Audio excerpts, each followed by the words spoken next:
I have a new song called Legacy and a new album called Karam.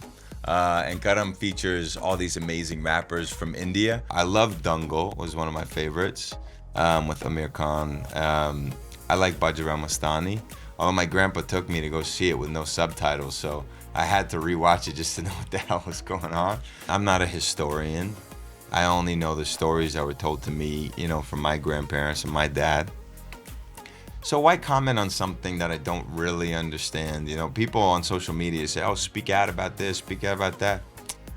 I mean, it's not me. I'm not. First of all, I'm not a politician. Hi, this is Amina Sheikh here, and with me today I have Kashmir, who's going to talk about his latest song, Busi. The name seems quite interesting, so let's welcome him on Zoom channel.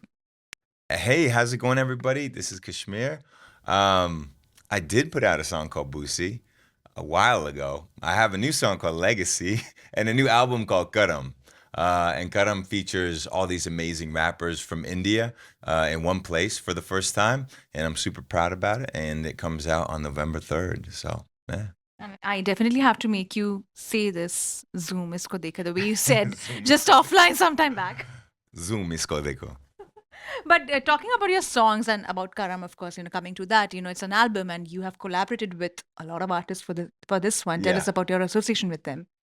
Yeah, so I was lucky enough to work with some of the biggest guys in the game and some up and comers as well.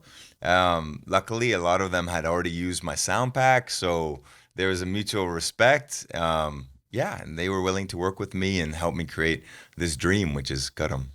And talking about Karam, why did you come with a name like Karam? Is it associated with karma or anything like that?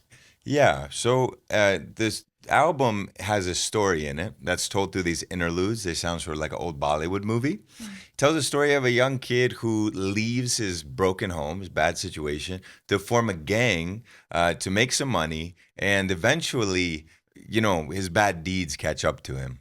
And by the end of it, I don't want to give anything away, but they catch up to him. So that was the idea, Karam, deeds, fate.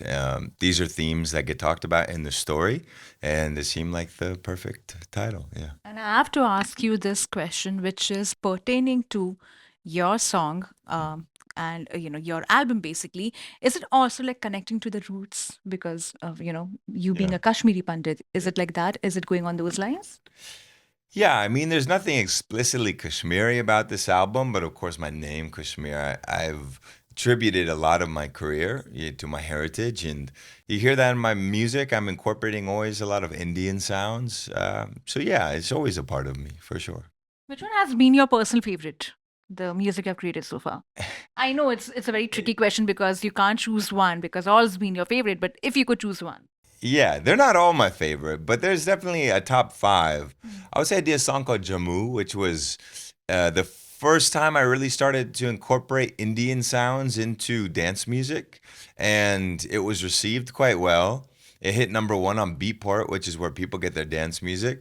And it was a turning point for me. I started to incorporate a lot more, and it sort of became, an identifier for my artistry.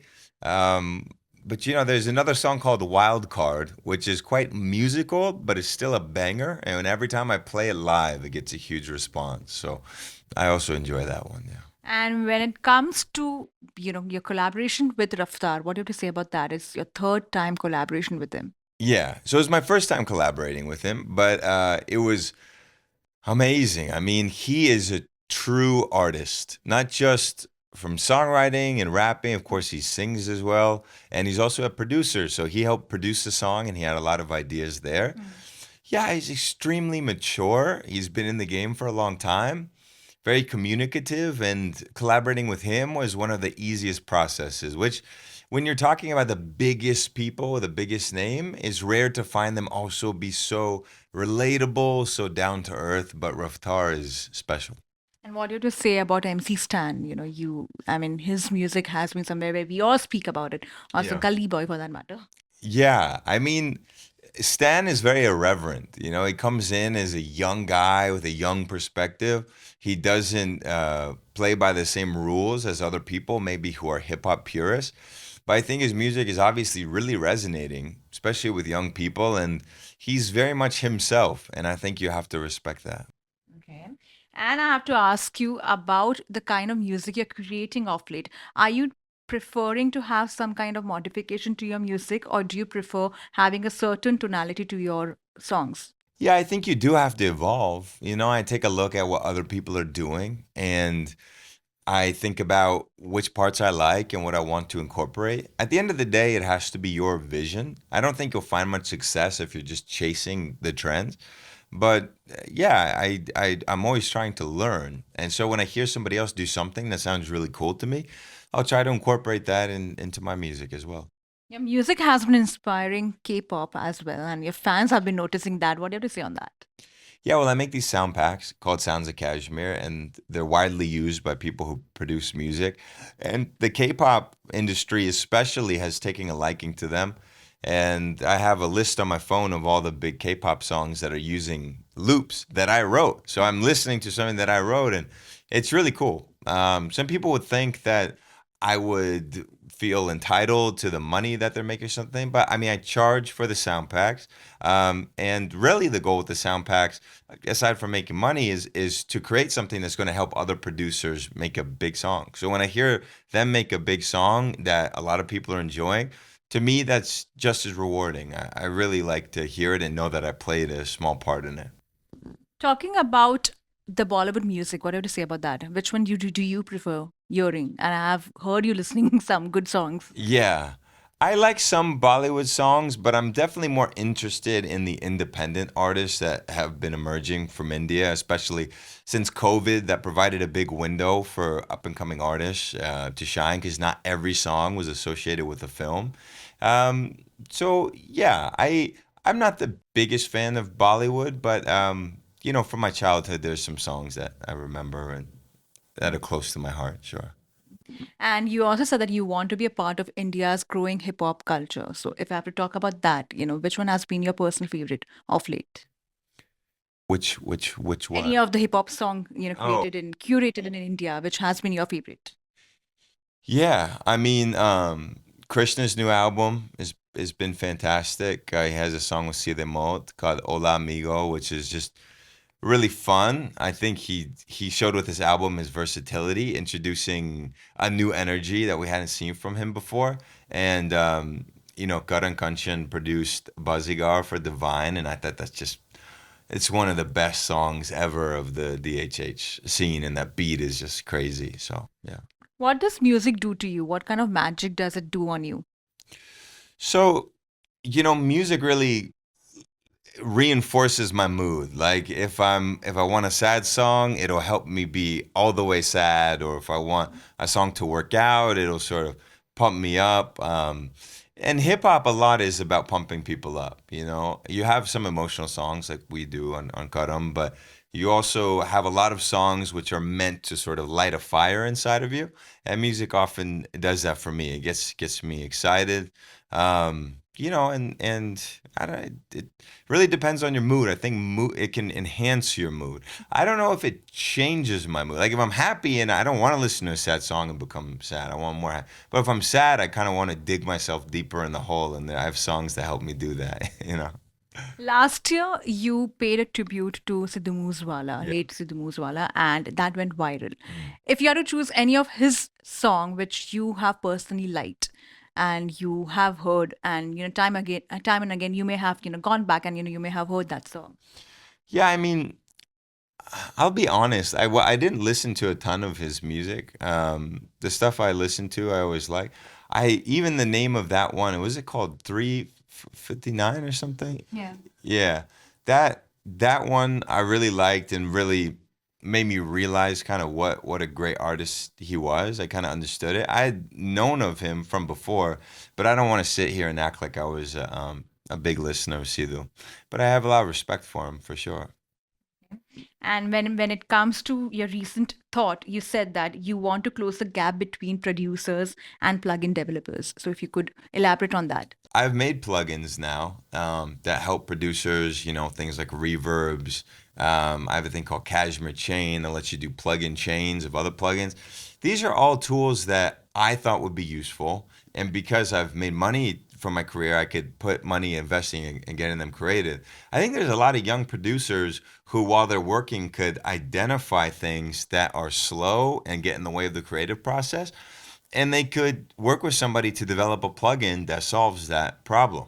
And I wish it were easier to make plugins. It's still one of the fields that's quite hard to get into. It's not like other things, like making a website's become pretty easy. Like you and I could make a website with the tools that are available to.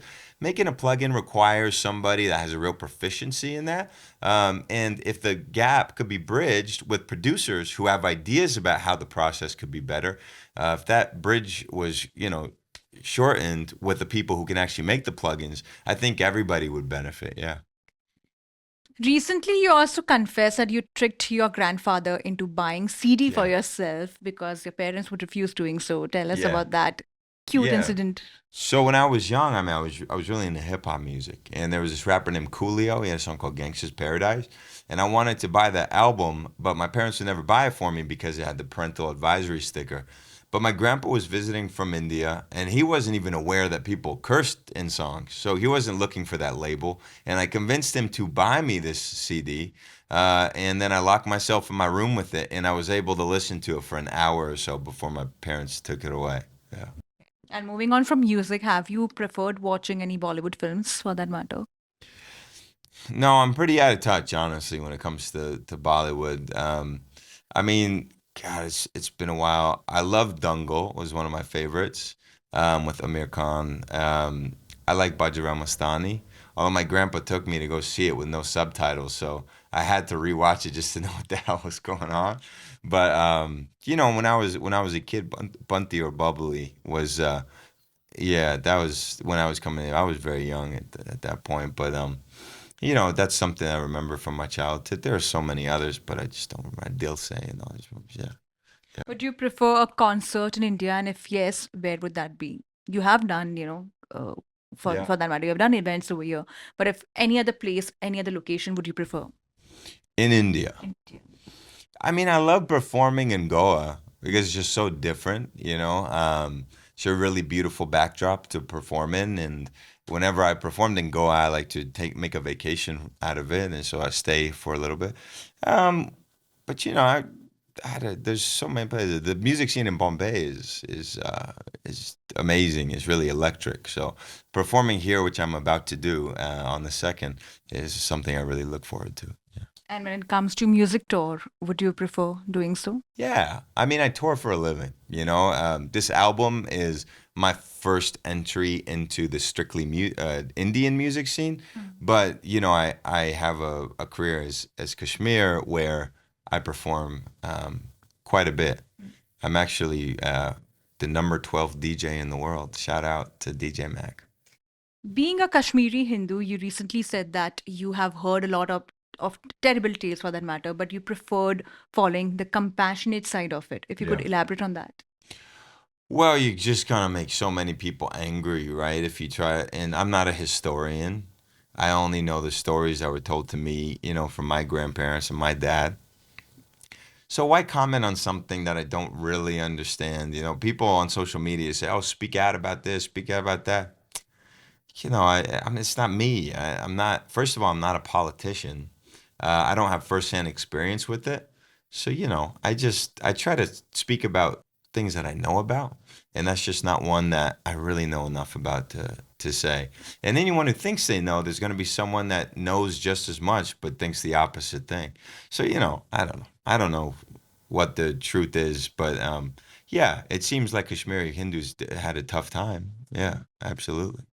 And coming back to Kashmiri roots, you want to present that, and that is what you're trying to do with your work. So, Yeah. which part of that, you prefer to showcase and focus on more? So I think there is some influence of instruments and singing from Kashmir in my music, but probably the biggest example would be music that hasn't been released yet. I'm working with a friend of mine who still lives in Kashmir, and he's a singer, and we've been working on some tracks that are really they're dance music but quite unique from anything that I've done before. More chill, ambient musical, and um yeah, to me, it's not really for me to say what the Kashmiri sound is, but for me, it makes me think of Kashmir. Yeah. And lastly, what are your upcoming projects you're working on? Well, after this album, I think I deserve a vacation, to be honest. But I am going to go back to dance music, and that's where I came from for the last 10 years. So just invest my time back into dance music, so I can go play more shows, and tour. Yeah. Well, thank you so much for your lovely time and all the very best.